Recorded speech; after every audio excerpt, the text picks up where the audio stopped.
Hello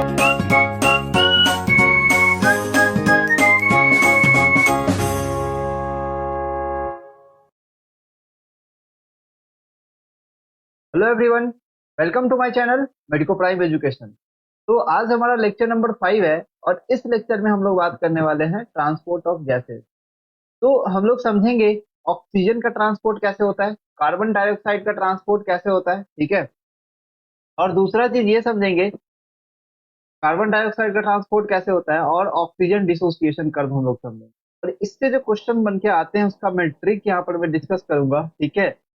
कब right shift होगा, right shift condition समझेंगे, लेफ्ट शिफ्ट का कंडीशन समझेंगे, दोनों चीजों का कंडीशन समझेंगे और किस तरह से हम लोग याद रखेंगे, ठीक है। एक फनी सा मिमोनिक मिमोनिक में फनी तरीका है, ठीक है, थोड़ा सा मजाकिया तरीका है, तो उसमें एडजस्ट कर लेना, याद भी हो जाएगा और क्वेश्चन भी सॉल्व हो जाएगा, ठीक है।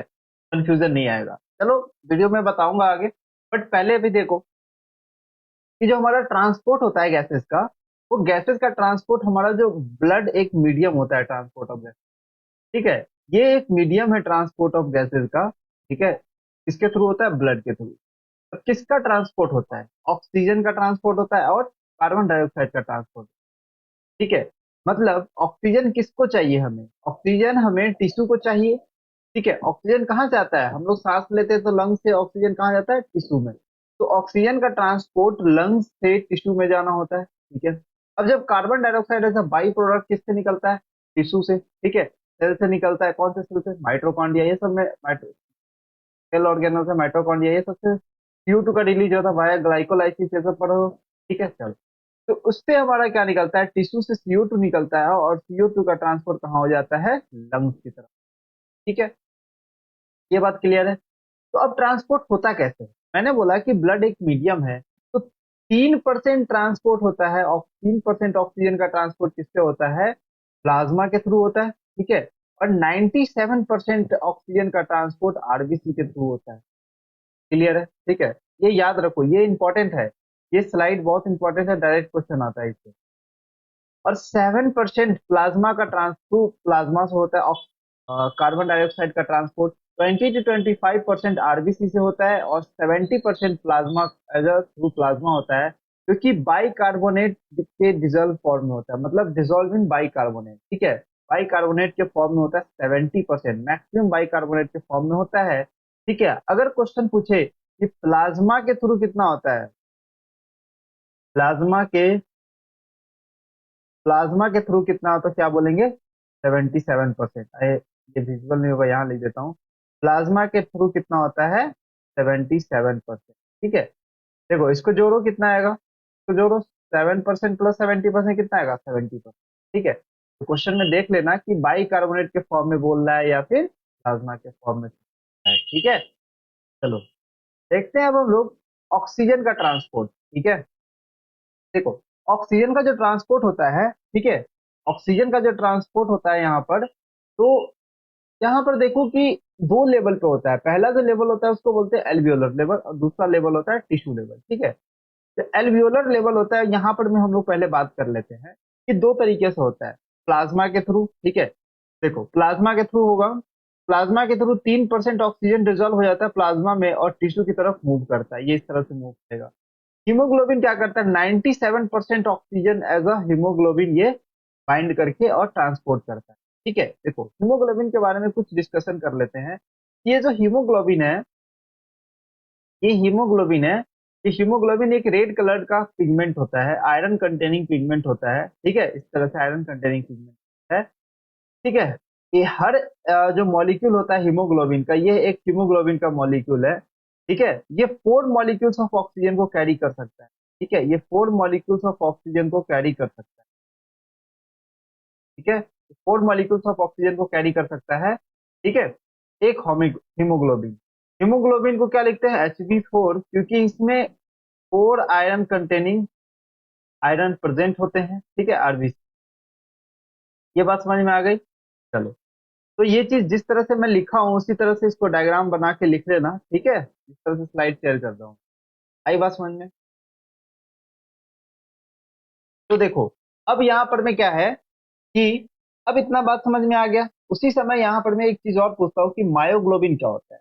मायोग्लोबिन एक रेस्पिरेटरी पिगमेंट है मसल, ठीक है, क्योंकि एक सिंगल चेन होता है। ठीक है, मायोग्लोबिन एक सिंगल चेन होता है। आई बात समझ में? तो ये डिफरेंस याद रखना। ठीक है, चलो, तो ये समझ में आ गया मुझे। तो अब हम लोग क्या बोलते हैं कि अब हम लोग बोलते हैं कि अब किस तरह से होता है। ठीक है, 97% जो ऑक्सीजन हीमोग्लोबिन के द्वारा होता है वो किस तरह से होता है। तो देखो, मैं अगर बोलता हूं कि 100 ml जो होता है, 100 ml ब्लड में, 100 ml ब्लड में 15 ग्राम हीमोग्लोबिन होगा। ठीक है, 100 ml ब्लड में 15 ग्राम हीमोग्लोबिन होगा।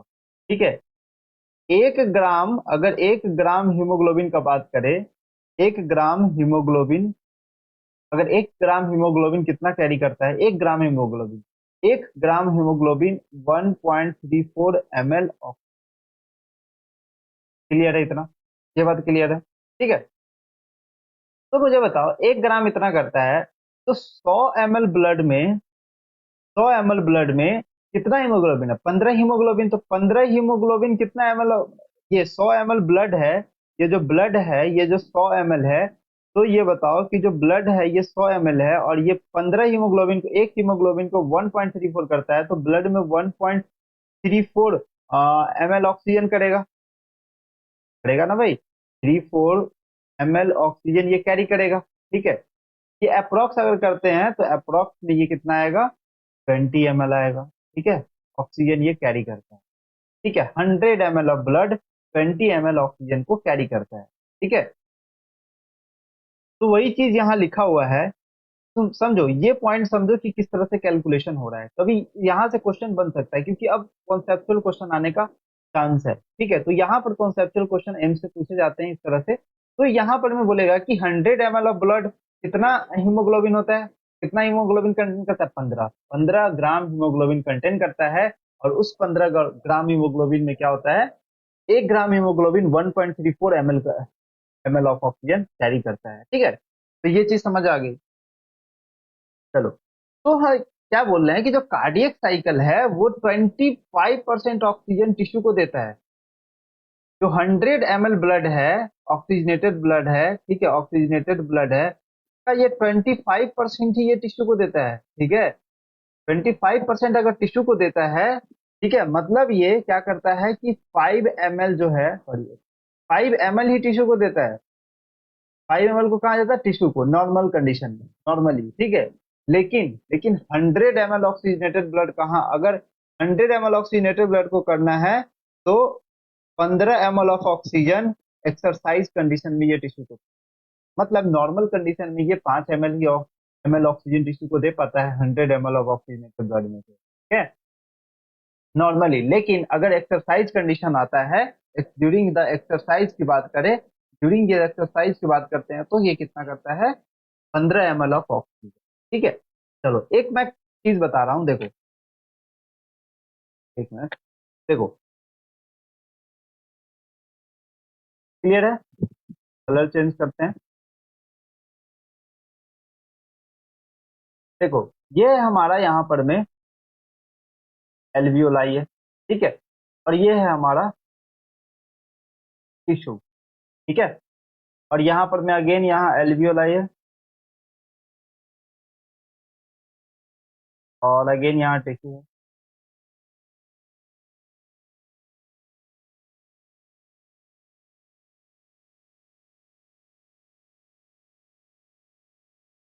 इस तरह से बना लेना। वो जो लास्ट वाला पॉइंट है ना, उसको क्लियर कर रहा हूँ। ठीक है, चलो, देखो, अब मुझे बताओ कि एल्वियोलाई से आर्टरी आता है। ठीक है, ये आर्टरी आएगा टिश्यू के पास, एल्वियोलाई से आर्टरी आएगा टिश्यू के पास। ये आर्टरी होता है, ये 20 ml, 20 ml ऑक्सीजन, ये इसमें क्या होता है? 20 ml ऑक्सीजन होता है 100 ml ब्लड में। 100 ml का ही हम लोग बात करते हैं, नॉर्मल कैलकुलेशन 100 ml पर करते हैं। अगर 1000 ml का करेगा तो उस तरह से हम लोग मल्टीप्लाई डिवाइड कर सकते हैं। ठीक है, तो 100 ml ब्लड का ये 20 ml ऑक्सीजन किसको दे रहा है? टिश्यू को, नॉर्मल कंडीशन में। ठीक है, 20 ml। ठीक है, 20 ml ये टिश्यू को दे रहा है। इस समय वाया वेन्स, ठीक है, वाया वेन्स ये 15 ml 15 ml ऑक्सीजन पर 1000 पर 100 ml ब्लड, ये किसको दे रहा है? एल्वियोलाई। ठीक है, मतलब ये टिश्यू 15 ml ऑक्सीजन ऑक्सीजन जो होता है ये एल्वियोलाई में ट्रांसफर होता है वाया वेन। ठीक है, और सुनो, इसका जो 20%, ये 20 ml है, इसका जब 5% ही टिश्यू को जाता है, क्या जाता है? जब ये 15% इसको भेज देता है, 15% ऑक्सीजन ये एल्वियोलाई को भेज देता है, तो ये 5 ml, ठीक है, 5 ml ऑक्सीजन ही ये टिश्यू को जाता है। ठीक है, ये चीज याद रखो ऐसे। एल्वियोलाइस आया 20 ml, ठीक है, 20 ml एल्वियोलाइस आया, उसने 5 ml टिश्यू को दिया, और ठीक है, 5 ml टिश्यू को दिया, रिमेनिंग कितना चला जाता है? रिमेनिंग ये एल्वियोलाई वाया वेन्स 15 ml चला जाता है, जिससे 5 ml टिश्यू यूज करता है और 15 ml ये एल्वियोलाई को भेज देता है। ठीक है, ऑक्सीजन 20 ml ऑक्सीजन, ये रेफरेंस हम लोग ले रहे हैं 100 ml ब्लड में। ठीक है, रेफरेंस ले रहे हैं हम लोग 100 ml ब्लड में। ठीक है, चलो अब हम लोग एक्सरसाइज कंडीशन में देख लेते हैं वही चीज कि 20 ml आ रहा था। ठीक है, अब डायरेक्ट लिख देता हूँ, 20 ml ऑक्सीजन आ रहा था। अब ये 20 ml ऑक्सीजन मैं बोल रहा हूँ कि ये 20 ml ऑक्सीजन में से सिर्फ 15 ml ऑक्सीजन, मिलीलीटर ऑक्सीजन पर 100 ml, पर 100 से कैलकुलेशन कर रहा है, पर 100 ml ब्लड का, ऑक्सीजनेटेड ब्लड का, ये ऑक्सीजन 15 ml ही देता है टिश्यू को। बाकी का 5% जो होता है ये किसको ट्रांसफर हो जाता है? 5 ml ऑक्सीजन ये एल्वियोलाई को भेज देता है। ठीक है, मतलब जो ऑक्सीजन यहाँ पर मैं यूज करेगा 15 ml ऑक्सीजन। आई बात समझ में? ये चीज क्लियर हुआ? ठीक है, तो ये दोनों डिफरेंस है। ठीक है, ये दोनों डिफरेंस है, इसको तरह से हम लोग याद करते हैं। ठीक है, ये हो गया हैवी एक्सरसाइज के कंडीशन में। ठीक है, ये हो गया एक्सरसाइज के कंडीशन में।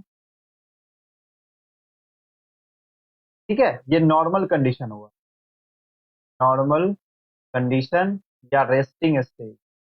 ठीक है, रेस्टिंग स्टेट में होता है। आई बात समझ में?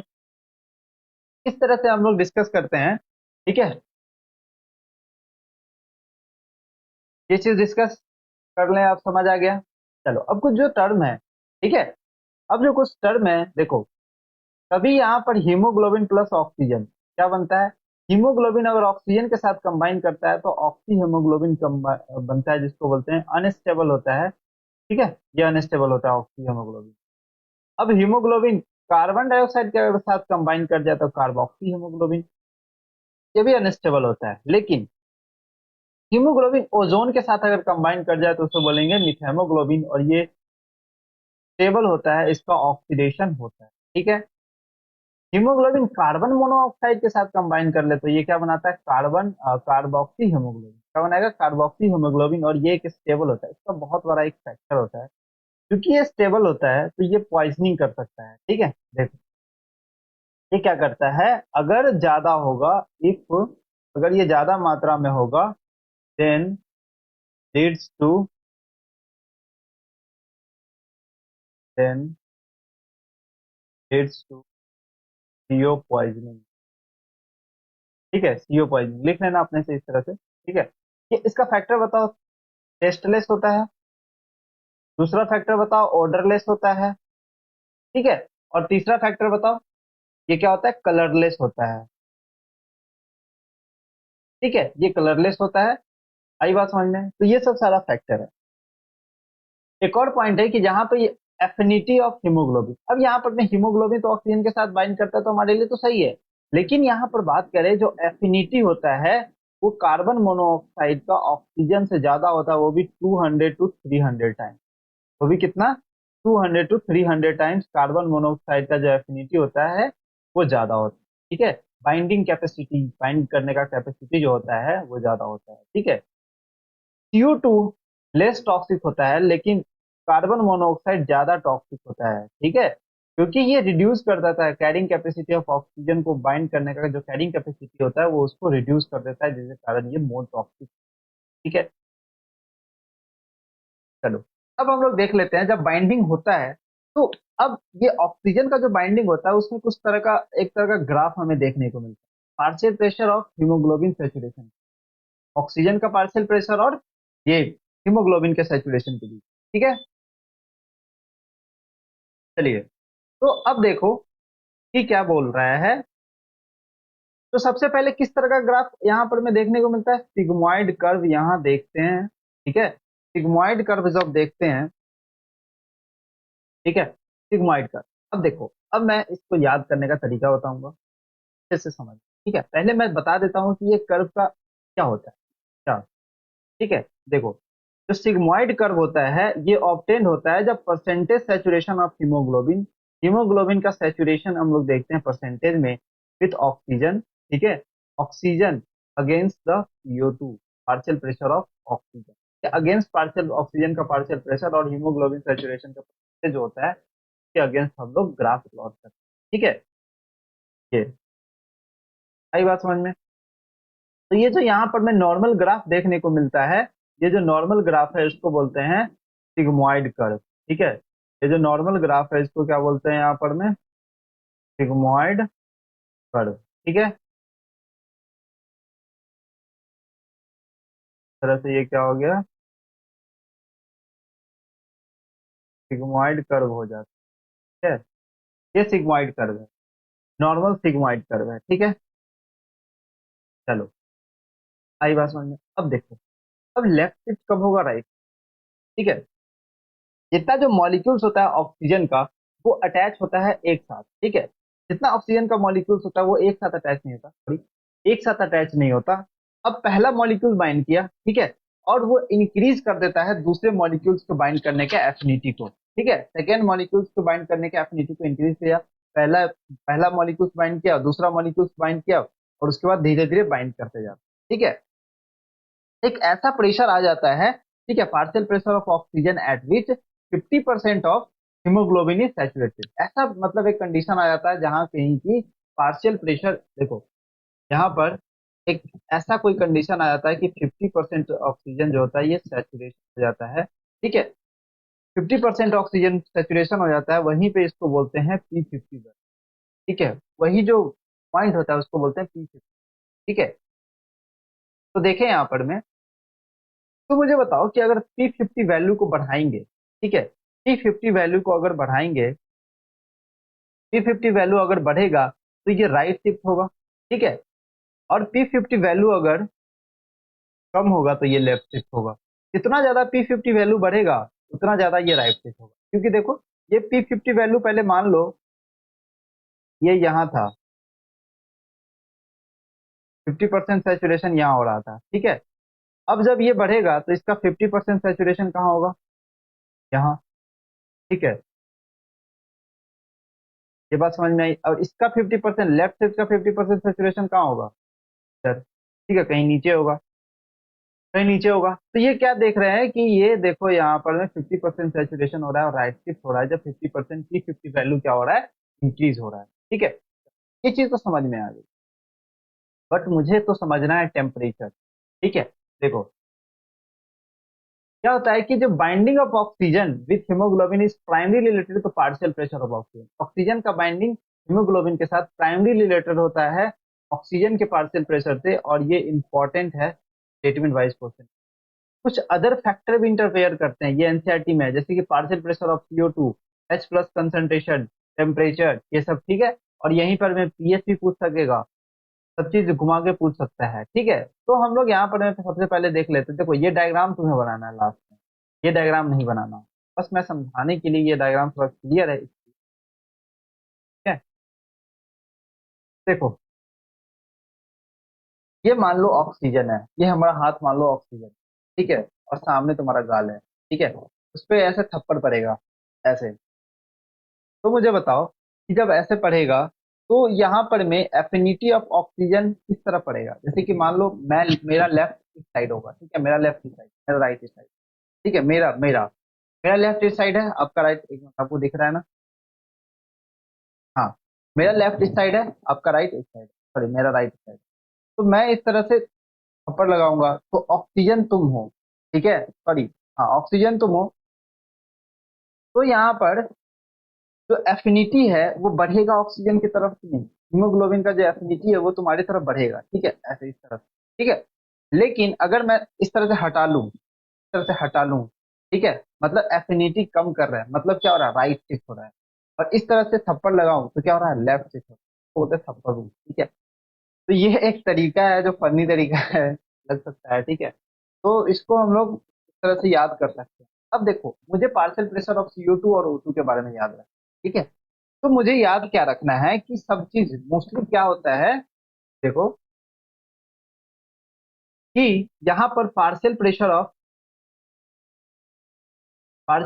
ऑफ ऑक्सीजन क्या होता है, बढ़ता है। और पार्शियल प्रेशर ऑफ CO2 घटता है। H+ कंसंट्रेशन घटता है। 2,3 DPG घटता है। pH घटता है, ठीक है। टेम्परेचर भी घटता है। मतलब क्या यहाँ पर में हम लोग देख रहे हैं कि यहाँ पर में सिर्फ क्या बढ़ रहा है, पार्शियल प्रेशर ऑफ ऑक्सीजन बढ़ रहा है, बाकी सब घट रहा है। याद हो गया सब कुछ, ठीक है, सारा याद हो गया। पीएच से याद रखो कि H+ कंसंट्रेशन बढ़ता है तो पीएच क्या होता है, उल्टा याद रखो, ठीक है।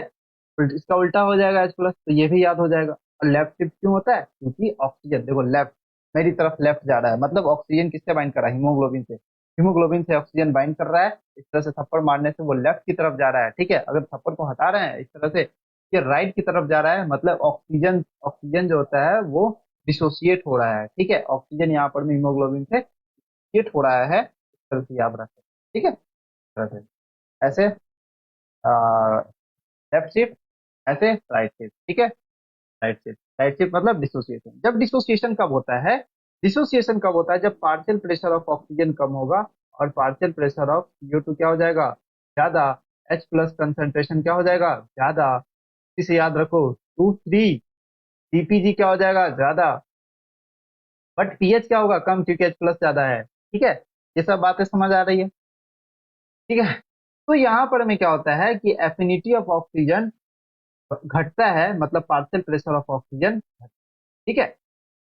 चलो, तो एक और चीज बताओ, ये राइट शिफ्ट जो होता है ये कहाँ पे होता है, ये राइट शिफ्ट होता है टिश्यू लेवल पे, राइट शिफ्ट कौन से लेवल पे होता है, टिश्यू लेवल पे। तुम जरा सोचो, ऑक्सीजन का डिसोसिएशन कब होगा, ऑक्सीजन डिसोसिएट कहाँ होगा, ऑक्सीजन आ रहा है वो कहीं ना कहीं टूटेगा, कहाँ टूटेगा, ऑक्सीजन में, टिश्यू में टूटेगा। तो टिश्यू टिश्यू को क्या चाहिए बेसिकली, टिश्यू को बेसिकली क्या चाहिए, ऑक्सीजन चाहिए, ठीक है।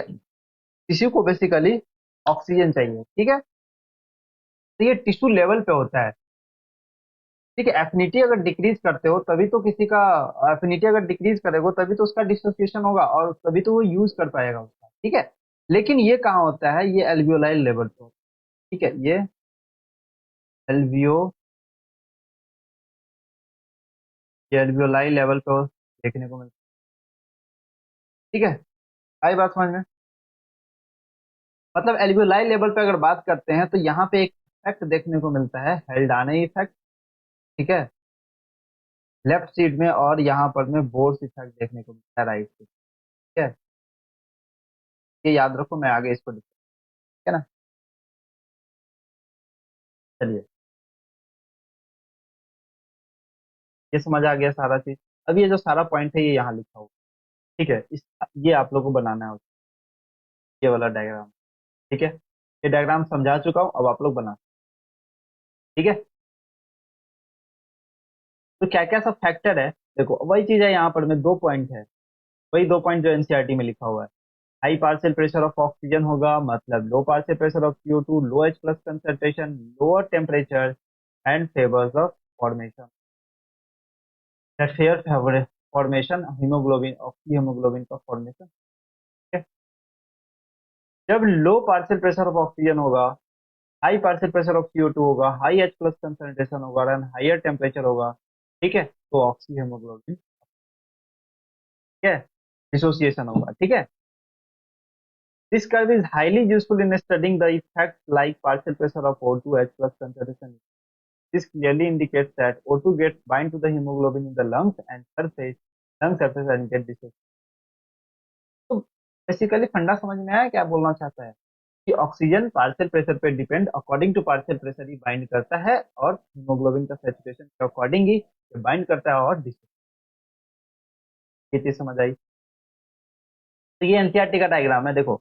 एनसीईआरटी अगर कोई बनाना चाहता है एनसीईआरटी में तो ये इस तरह से लेफ्ट शीट बना सकता है और इस तरह से ये राइट शीट, ठीक है।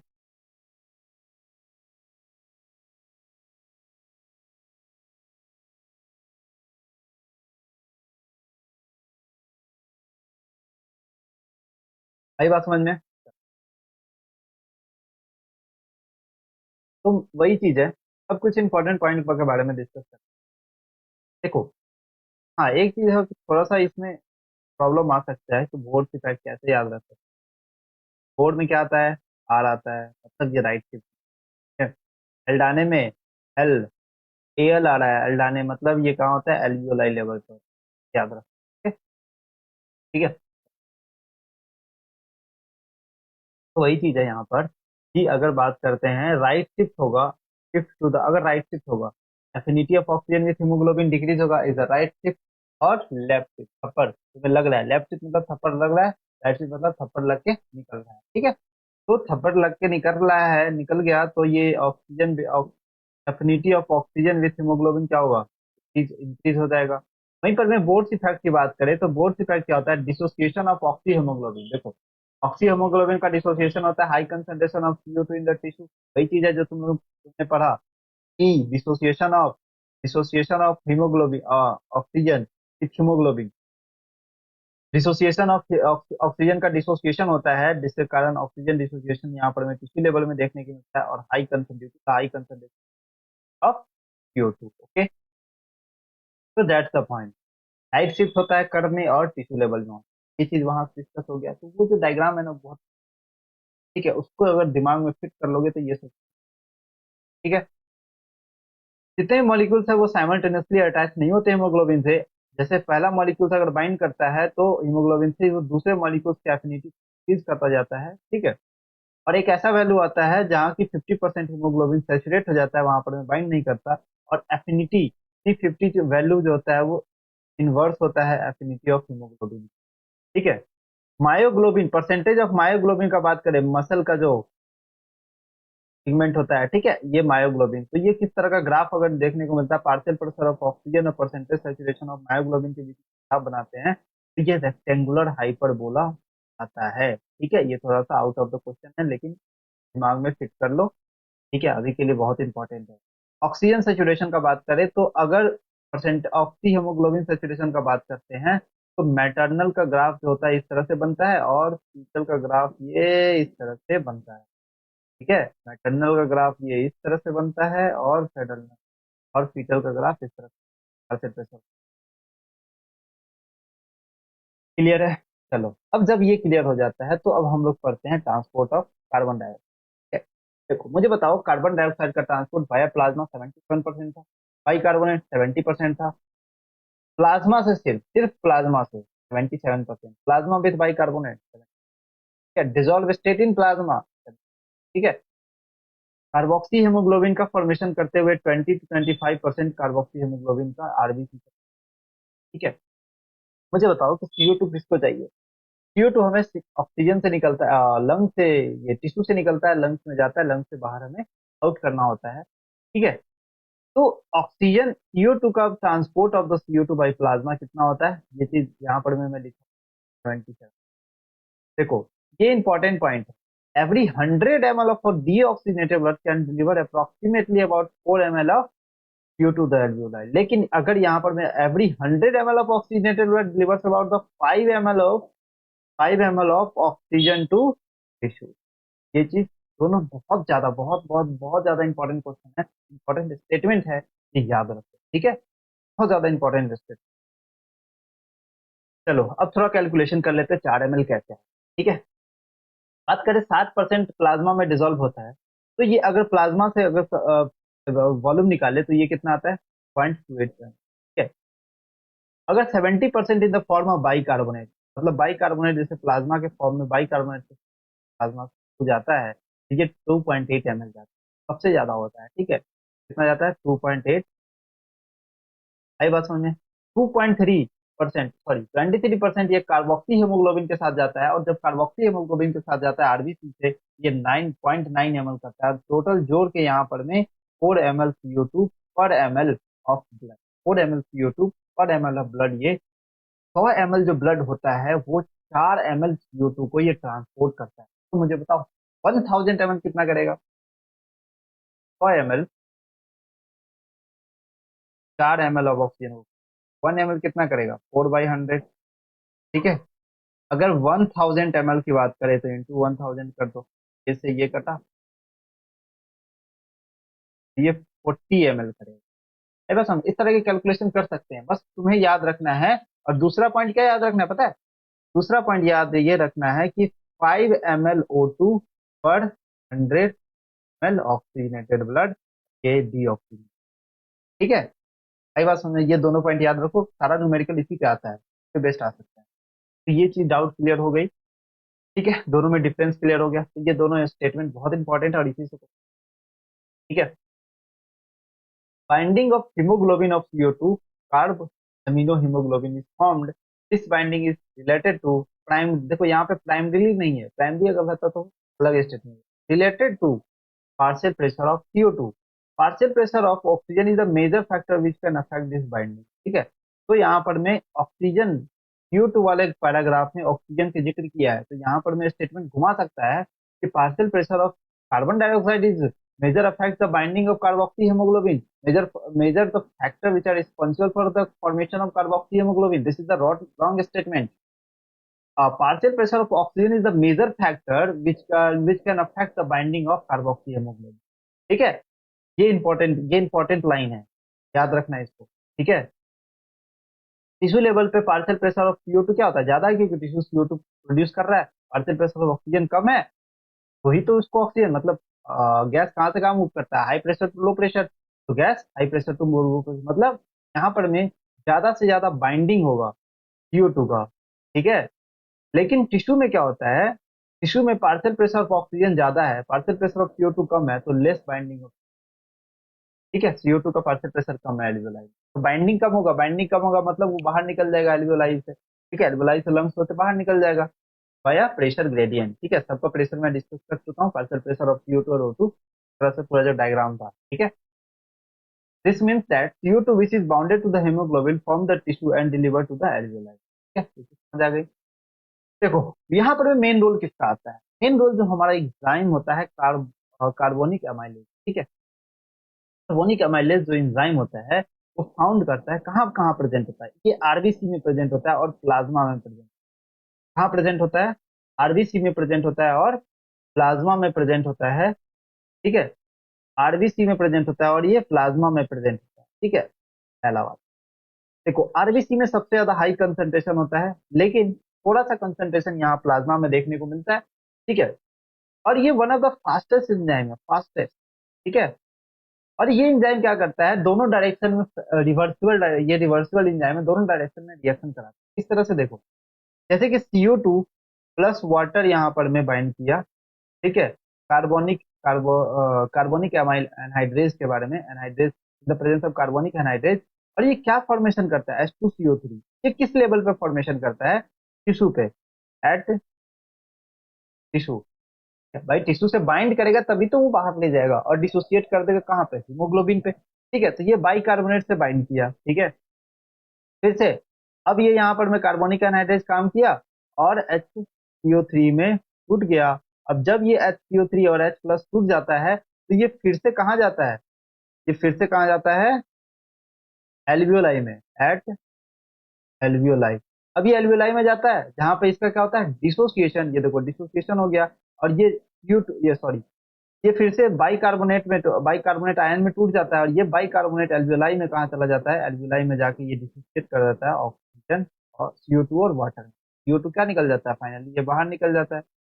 ठीक है, टिश्यू लेवल पे ये बाइंड किया और एल्वियोलाई लेवल पे ये क्या हो गया, निकल गया। तो ये जो रिएक्शन है, ये रिएक्शन दिया हुआ है हमारे।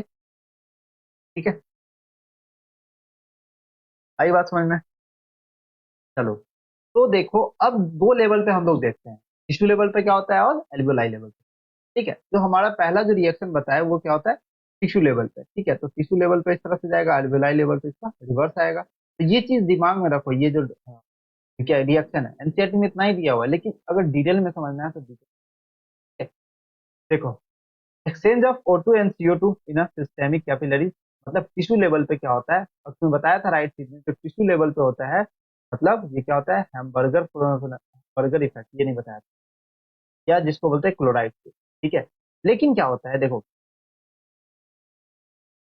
चेंज कर लो। देखो, exchange of CO2, exchange of O2 and CO2 in at the level of tissue. ठीक है, टिश्यू लेवल पे क्या होता है, हैमबर्गर इफेक्ट किस तरह से होता है, ये देखो, ये जो CO2 का है ये टिश्यू है, ये टिश्यू से, ये जो पूरा मैं बना रखा है ये क्या है, टिश्यू है। ठीक है, ये जो पूरा क्या बना रखा है, ये पूरा टिश्यू है। ठीक है, यहाँ पर मैं क्या रिलीज हो रहा है, CO2 से CO2 रिलीज हो रहा है। अब ये CO2 में मुझे बताओ कि इसका transport 70% of CO2 via dissolve state होता है। ठीक है, वाया प्लाज्मा या फिर dissolve state in the form of bicarbonate. ठीक है, तो देखो ये किस तरह से होगा,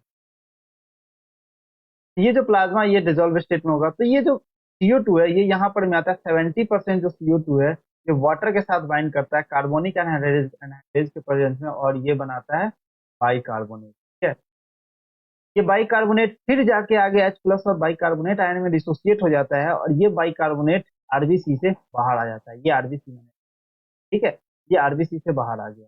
ठीक है, और ये क्या करता है, HCO3- क्या करता है, ये बाहर जाता है, सोडियम के साथ ये बाइंड करता है और बना देता है सोडियम बाइकार्बोनेट। ये देखो 70% बाइकार्बोनेट के फॉर्म में किस तरह से जा रहा है वो चीज मैं बता रहा हूँ। ठीक है, सबसे पहले इस पर फोकस करो कि ये बाइकार्बोनेट सोडियम के साथ बाइंड करता है इन द प्लाज्मा में, ये प्लाज्मा में सोडियम के साथ बाइंड करता है और क्या करता है, ये देखो सोडियम के साथ बाइंड करता है प्लाज्मा में, मतलब सोडियम बाइकार्बोनेट के फॉर्म में ये ट्रांसपोर्ट हो जाता है। और जब ये क्या होता है, डायग्राम है, ठीक है, देखो अब मुझे बताओ, ये जो NaCl प्रेजेंट होता है, सॉल्ट हमारे प्लाज्मा में क्या होता है, सॉल्ट प्रेजेंट होता है, ये Na कहाँ से आया, जो Na+ और Cl- में टूट जाता है, ये आयन के फॉर्म में प्रेजेंट होता है। ठीक है, तो ये जो Cl- है इसको कौन यूज करता है, ये Cl- इसको कौन यूज करता है, ये Cl- आरबीसी में चला जाता है, और इसमें पोटेशियम प्रेजेंट होता है। आरबीसी में क्या प्रेजेंट होता है, पोटेशियम। ये पोटेशियम कहाँ से आया, अब देखो ये पोटेशियम KHbO2 में, KHbO2 का फॉर्मेशन है यहाँ पर में। ठीक है, कार्बोक्सी हेमोग्लोबिन ऑक्सी हेमोग्लोबिन बना हुआ है with the form of potassium. तो ये क्या होता है, यहाँ से पोटेशियम डिसोसिएट हो जाता है और ऑक्सी हेमोग्लोबिन अलग हो जाता है। अब ये ऑक्सी हेमोग्लोबिन हेमोग्लोबिन और ऑक्सीजन में टूट जाता है। ठीक है, ये हीमोग्लोबिन H+ के साथ में बाइंड करके एक वीक एसिड का फॉर्मेशन करता है, बट हमको इससे लेना देना नहीं है। हमको इससे लेना देना ये है कि ये हमें मुझे कैसे भी चाहिए पोटेशियम, ताकि ये क्लोराइड को कोई तो कोई एक्सेप्ट कर सके। और यहीं पर में क्या होता है, ये जो क्लोराइड होता है, ये जो क्लोराइड होता है, ये क्लोराइड शिफ्ट हो जाता है आरबीसी में। ठीक है, ये जो क्लोराइड होता है ये आरबीसी में शिफ्ट होकर उसके बाद इसी को क्या बोलते हैं, इनफ्लक्स ऑफ क्लोराइड, मतलब इनफ्लक्स ऑफ क्लोराइड आरबीसी में चला जाता है। ठीक है, मतलब exchange of chloride from the plasma to the RBC, plasma से आरबीसी में क्लोराइड का response in the response of bicarbonate ion के रिस्पॉन्स में ये इन्फ्लक्स ऑफ क्लोराइड आयन होता है। और इस क्लोराइड शिफ्ट को क्या बोलते हैं, हैमबर्गर इफेक्ट। ठीक है, तो जो मेन चीज इसमें क्या याद रखना है, क्लोराइड से। ठीक है, तो गंदा करने से पहले आपको लिख लेना चाहिए था, आप लिख लिए होंगे। तो ये इस तरह से बाइकार्बोनेट के फॉर्म में 70% किस तरह से होता है ये मैंने, ठीक है। अब यही ब्लड कहाँ रीच करता है, एल्वियोलाई में जाएगा। अब यहाँ पर में डिसोसिएशन हो चुका है, देखो किस तरह से डिसोसिएशन हुआ है, इस तरह से कार्बोनिक एनहाइड्रेट। ठीक है, अब ये HCO3- और H+ में टूट चुका है, अब ये एल्वियोलाई में जाए। ठीक है, चलो चलते हैं एल्वियोलाई में। एल्वियोलाई में क्या होता है, ऑक्सीजन और CO2 पल्मोनरी कैपिलरी, एल्वियोलाई में क्या होता है, सो 7% CO2 प्लाज्मा या डिजोल्व स्टेट में जाता है, 70%। ठीक है, सॉरी 7%। अब क्या होता है, अब जो यहाँ पर में CO2 एल्वियोल सॉरी आरबीसी से कहाँ जाएगा, ये वाया ब्लड में, ब्लड से होते हुए कहाँ जाएगा, CO2 में जाएगा। ठीक है, जब ये CO2 में जाता है,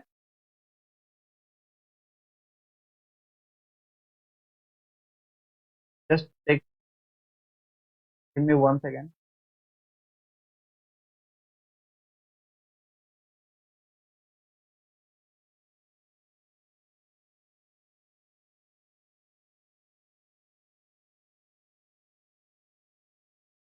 देखो, तो ये चीज समझ आ गया। अब देखो, अब ये किस तरह से होता है, सबसे पहले मैं बात करता हूँ कि यहाँ पर बाइकार्बोनेट आयन टूटा H+ में। ठीक है, ये कार्बोनेट आयन जुड़ गया उल्टा सोचो। ठीक है, अब ये कार्बोनेट आयन टूटा और वाटर में और CO2 में, ये 70% CO2 है।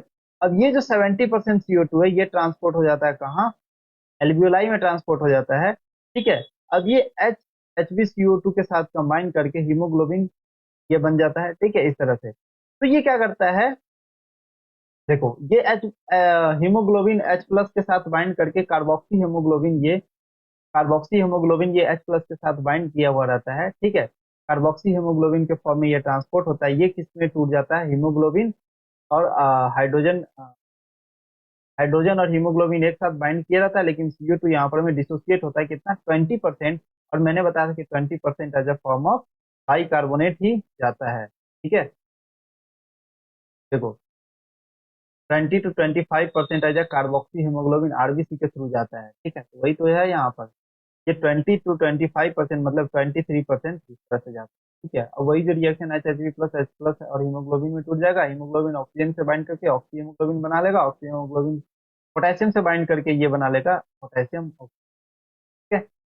देखो अब ये जो पोटेशियम है ऑक्सी हीमोग्लोबिन है, ये केसीएल बना हुआ रहता है, ठीक है। केसीएल K+ और Cl- में टूट जाता है, और Cl- बाहर उसी तरह से जो रिवर्स होता है, रिवर्स इफेक्ट यहाँ पे चल रहा है, तो NaCl और Na+ और Cl- कंबाइन करके सॉल्ट बना देता है, ताकि आगे फिर से जब ऑक्सीजन आए इस लेवल पे तो फिर से NaCl टूटेगा और इस तरह से उल्टा रिवर्स प्रोसेस, ये सब रीजनरेशन है, ठीक है।